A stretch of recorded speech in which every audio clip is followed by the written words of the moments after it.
빠르면 내년 2023년 3월에서 2020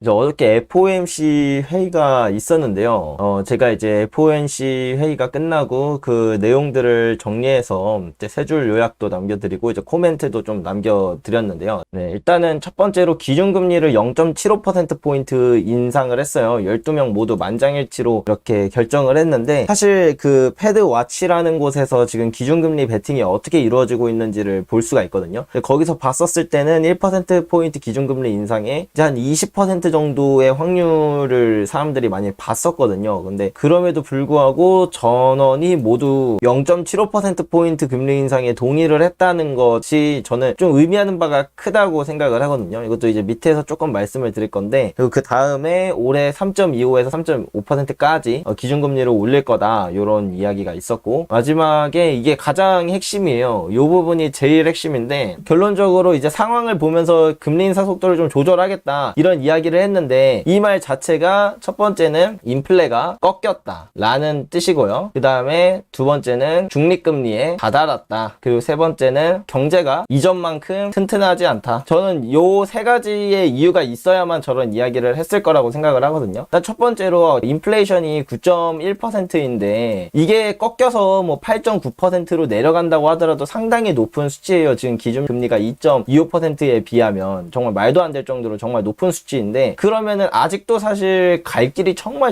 멀거든요. 근데 벌써부터 이 속도를 조절한다고 하는 건, 이게 꺾였다고 하더라도 그것만으로는 좀 이야기하기가 힘든 거죠. 또 중립금리에 다다랐다고 하는 것도, 중립금리라는 건 이 기준금리가 올라갈 수 있는 한계점, 그 이제 패드가 생각하기에도 이 중립금리라는 게 사실 그렇게까지 높진 않다라는 의미로 좀 저는 받아들여지거든요. 마지막으로 경제가 이전만큼 튼튼하지 않다, 이거는 이제 저쪽에서는, 패드에서는 좀 계속 부인을 하고 있어요. 뭐 정부에서도 부인을 하고 있고, 여기서도 보면은 사람들의 수요도 줄고 있고 부동산 시장도 꺾였고 기업과 투자 시장의 과열도 꺼지고 있어서 인플레이션은 곧 떨어질 거라고 생각을 한다. 하지만 실업률은 현재 가장 낮은 수치이기 때문에 경제는 튼튼하다, 이렇게 이야기를 해서 이제 금리 인상 속도를 좀 조절하겠다. 올리긴 올릴 건데, 아직도 경제 튼튼하니까 올리긴 올릴 건데 어차피 인플레이션 이제 떨어질 거야, 그러니까 우리 속도 이제 좀 줄일게, 이런 말이었거든요. 그래서 이제 시장은 원래 생각했던 게 0.75% 금리 인상이었으니까 딱 그걸로 결정이 나서 더 이상 불확실성이 없죠. 더 이상 공포가 이제 사라졌기 때문에, 그런 불확실성이 해소됐기 때문에 좋고, 그 다음에 앞으로는 그렇게까지 빠른 금리 인상을 안 할 거라는 지금 스탠스를 보여줬기 때문에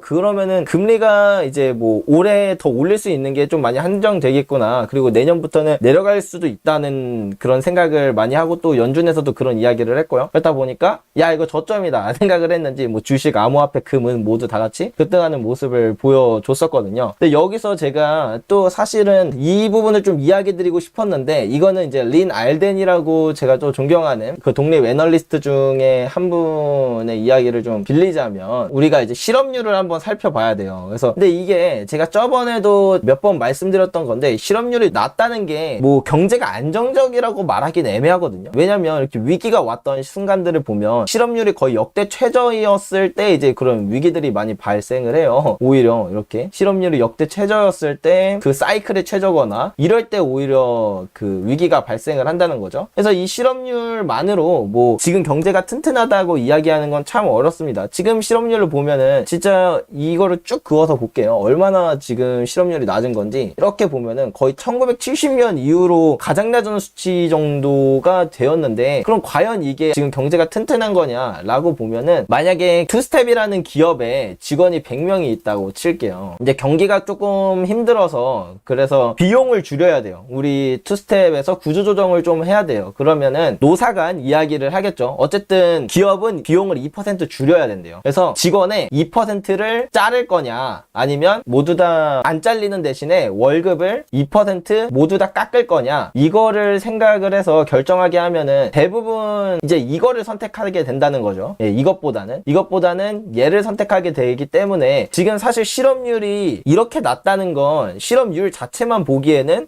전혀 이게 막 경제가 튼튼하다고 보기에는 좀 애매하다는 거죠. 그래서 우리가 살펴봐야 할 것은 실질 임금이라는 건데요. 이 실질 임금이라는 게 뭐냐면 그 물가 상승을 고려해서 지금 임금이 어느 정도의 구매력을 갖고 있는가. 예를 들면 우리가 100만 원이 있었는데 내년에도 똑같이 100만 원이면 우리는 월급이 안 오른 것 같지만 사실은 인플레이션에 의해서 뭐 인플레이션이 3%면 우리의 월급은 마이너스 3%만큼 깎인 거잖아요. 그러니까 97만 원 정도의 가치가 있는 거잖아요. 이런 식으로 해서 인플레이션에 대비해서 지금 우리의 임금이 어떤가를 보면은 2020년 코로나 팬데믹 이후로 계속 내려오고 있었다는 거죠.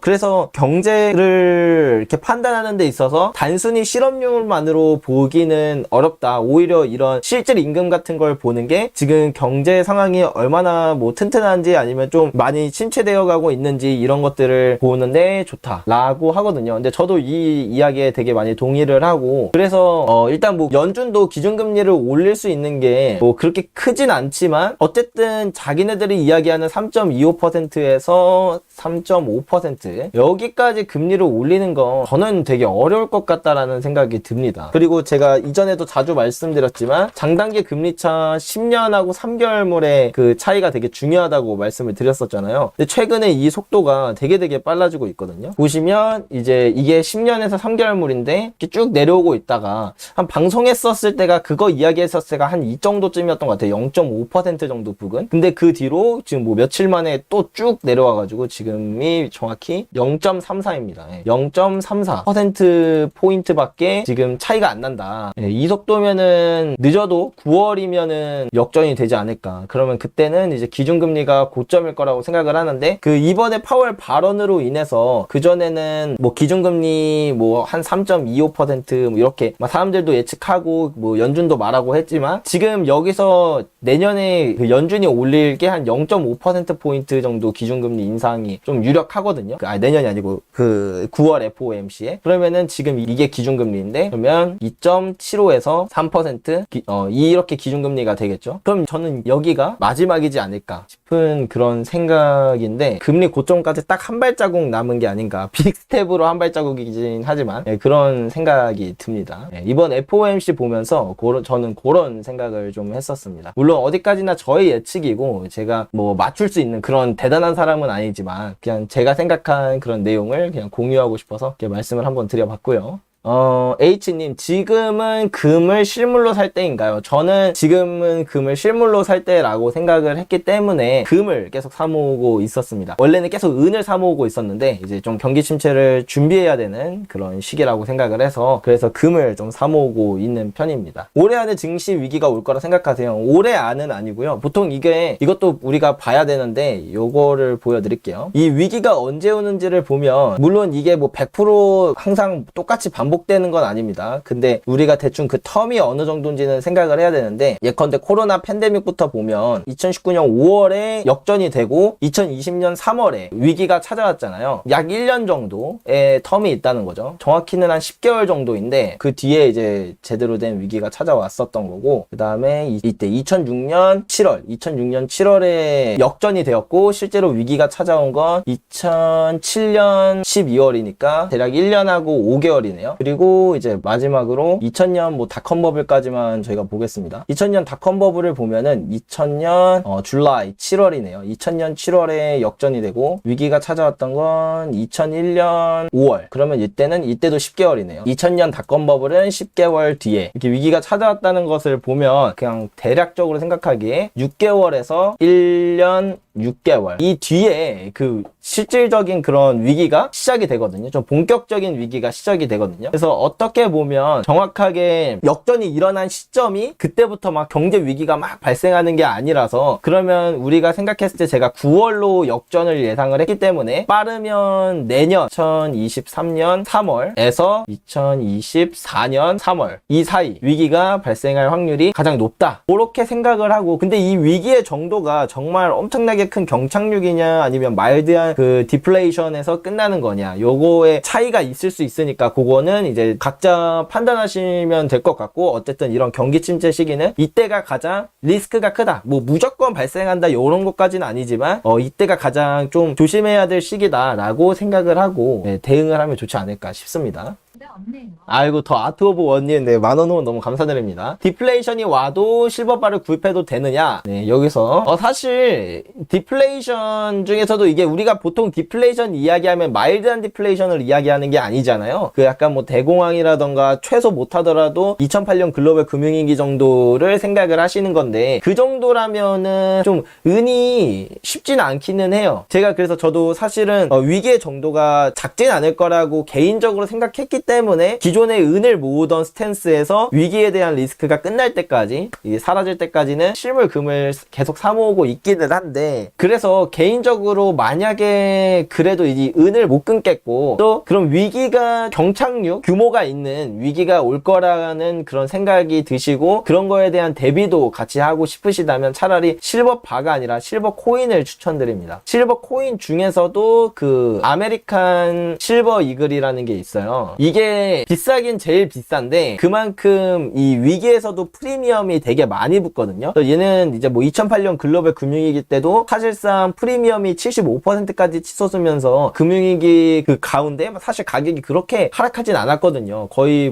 하락하지 않았다라고 생각이 들 만큼 그 하락폭이 매우 제한적이었기 때문에 오히려 실버 코인 그리고 그 중에서도 아메리칸 실버 이글을 좀 모으시는 편이 나을 것 같아요. 그리고 제가 언제나 말씀드리지만 금을 사더라도 똑같은 금도 어디서 사느냐에 따라서 되게 가격이 천차만별이거든요. 그래서 우리가 실버 이글 이런 걸 살 때는 특히 더 저렴하게 구매할 수 있게 좀 하시는 게 좋아요. 그래서 이런 것들 같은 경우에는 뭐 종로 금은방이라던가 이런 데서는 좀 구하기가 어려운 매물이기 때문에 개인 간 거래를 통해서 해야 되거든요. 근데 뭐 중고나라나 당근이나 뭐 사실 이런 데서 거래하는 건 너무 많은 리스크도 있고 문제점도 있기 때문에, 그래서 이번에 제가 실버아크님이랑 같이 영상을 찍었잖아요. 네, 저는 진심으로 이 트레이드아크라는 게 너무 좋은 플랫폼이라고 생각하거든요. 금은 투자자들에게. 그래서 뭐 진짜 경제적 이런 거 뭐 지원 하나도 없이, 그러니까 막 서로 그런 이해관계 하나도 없이 그냥 제가 정말 기존의 금은 투자자들 뿐만 아니라 새로 금과 은의 투자에 그런 것들에 관심을 갖게 된 사람들도 요거를 알았으면 좋겠다. 그리고 이거를 활용한다면 너무 터무니없이 비싼 가격에 사는 그런 비효를 경험하지 않을 테니까. 그래서 여기서 그런 실버 코인 같은 경우를 조금 모아가시는 게 좋지 않을까라고 좀 답변을 드리고 싶고요. 양배린이 역사적으로 한미금리 역전 시 자산시장 어떻게 됐나요? 사실 저도 옛날에 그 2018년쯤이었나? 정확히 제가 기억이 안 나는데, 네, 제 기억이 맞다면 2018년쯤에도 한미 기준금리가 이제 역전이 되었었어요. 그때 이제 뉴스에서 뭐라고 나왔냐? 미국이 우리나라보다 더 튼튼하고 그런 나라인데 여기에 금리가 우리나라보다 높다? 그러면 우리나라에 있는 그런 외화 자본 다 빠져나간다. 너가 투자자라고 생각해봐라. 듣도 보도 못한, 뭐 듣도 보도 정도는 아니겠지만 그 신흥국이고 완전 수출 주도형 국가라서 막 그런 다양한 대외 변수에 취약한 한국에서 금리 1.75%밖에 안 준다. 근데 미국에 그 돈을 빌려주면은 세계에서 가장 안전한 나라라고 불리는 그 나라가 2.25% 준다. 너는 어디 투자할래? 난 당연히 미국에 투자하지. 그 모든 투자자들이 다 그렇게 생각할 거다. 라는 이야기가 막 뺑글뺑글 돌아요. 근데 실제로 어땠냐? 별일 없었습니다. 2018년부터 뭐 쭉쭉 지나가면서 뭐 그렇게 외화 자본이 유출되는 일도 없었고 오히려 증시도 더 화랑이었죠. 그래서 그런 것들 생각해보면 단순히 우리가 그 한미 기준금리 역전만으로 뭐 자산시장이 크게 뒤바뀐다는 거는 그럴 때도 있겠지만 아닐 때도 있다. 그러니까 막 뭔가 정해진 공식은 없다 라고 생각을 하시면 될 것 같아요. 그러면 도대체 왜 그런가도 생각을 해봐야 되는데, 이 기준금리라는 거는 우리가 기준금리를 먼저 하나 이해를 해야 돼요. 기준금리가 뭐냐? 최근에 카페에도 이거 여쭤보신 분이 계셨거든요. 명목금리와 기준금리 개념이 헷갈려서 질문 올립니다. 이런 질문이 있었거든요. 결론적으로 기준금리와 명목금리가 뭐가 다른 거냐? 이 얘기 자체가 사실 우리는 기준금리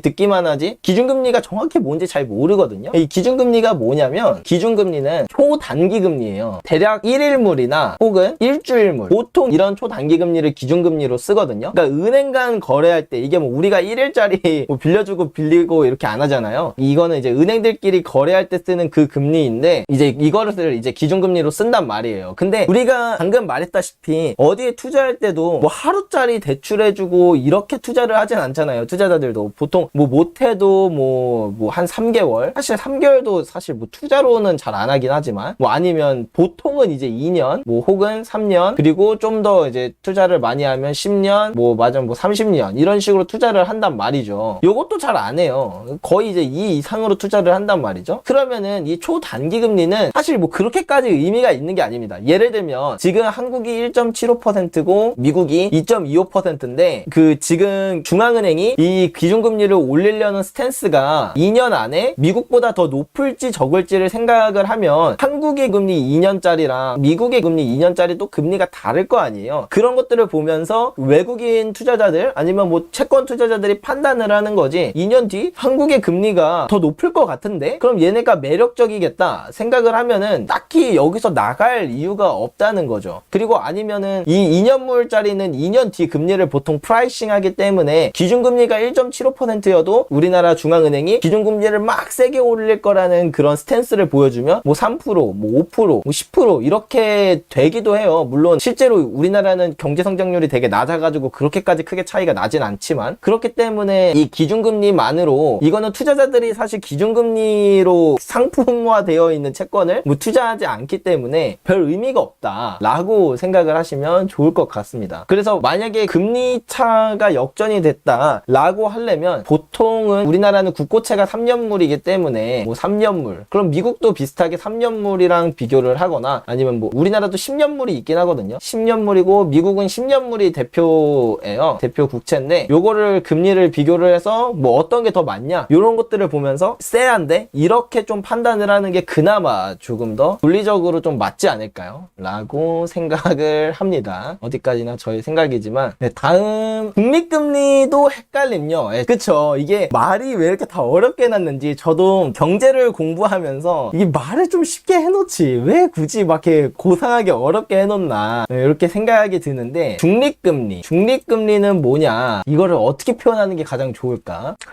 목욕물 온도다, 요렇게 생각을 하시면 돼요. 중립금리란 목욕물 온도다. 기준금리는 지금 물 온도, 중립금리는 그 너무 차갑지도 않고 너무 뜨겁지도 않은 그 아주 알맞은 그 온도를 중립금리라고 해요. 그리고 기준금리는 지금 금리예요. 그래서 이 지금 물 온도는 당연히 목욕물 온도가 아직 아니겠죠, 웬만한 상황에서는. 그러니까 얘를 올리고 내리면서 뭐 물 온도를 이렇게 뭐 차갑게도 하고 따뜻하게도 하면서 이 중립금리로 이 아주 알맞은 그 목욕물 온도로 맞추도록, 그래서 금리를 올리고 내리는 거예요. 그런 식으로 하면서 이 중립금리, 그 목욕물 온도를 맞추는 거다. 제가 일단은 가장 쉽게 그래도 여러분들이 이해할 수 있게 단어를 정하자면 목욕물 온도다, 이렇게 생각을 하시면 좋을 것 같습니다. 네.